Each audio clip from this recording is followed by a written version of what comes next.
আবারও রহস্যজনকভাবে নিখোঁজ দুই সন্তানের জননী। গত শনিবার ফটিকরায় থানাধীন রাজনগর পঞ্চায়েতের ৪ নং ওয়ার্ডের গোবিন্দ মালাকারের স্ত্রী প্রতিমা মালাকার বাড়ি থেকে উধাও হয়ে যায়। এরপর থেকে বহু খোঁজাখুঁজির পর তার হদিশ না পেয়ে বিষয়টি পুলিশকে জানানো হয়, কিন্তু এখনো পর্যন্ত মহিলার হদিশ পাওয়া যায়নি।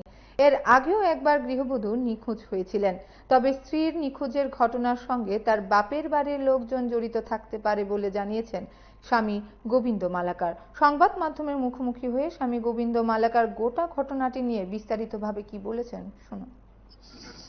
নমস্কার, আমি লালরোড রাজনগর গ্রাম পঞ্চায়েতের ৪ নং ওয়ার্ডের স্থায়ী বাসিন্দা। বিগত ৪ বছর ধরে এখানে আমি আছি। আমার ওয়াইফ ফ্যামিলি নিয়ে আমি এখানে আছি।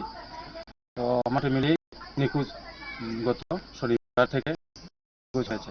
তো আমি থানা প্রশাসন অনুরোধ, আপনারা যদি ওকে পান তাহলে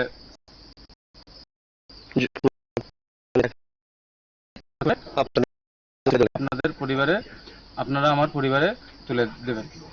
আচ্ছা, মানে আপনার পরিবার বলতে কি আপনার ওয়াইফই নিখোঁজ হয়েছে? হ্যাঁ, আপনার ওয়াইফ কি নাম ওর? প্রতিমা দেবনাথ, সুকান্তনগর গ্রাম পঞ্চায়েতের সুশীল দেবনাথ ওনার মেয়ে। আমার শাশুড়ি বলছে নাকি ওই তাই আছে, কিন্তু ওকে দেওয়া যাবে না, কোথায় লুকিয়ে রাখেছে আমার শাশুড়ি। আপনি কোন থানার সঙ্গে যোগাযোগ করছেন? আমি ফটিয়া থানার সঙ্গে যোগাযোগ করেছি। দারোগাবাবু যোগাযোগ করেছেন আমার শাশুড়ির সাথে ফোনে।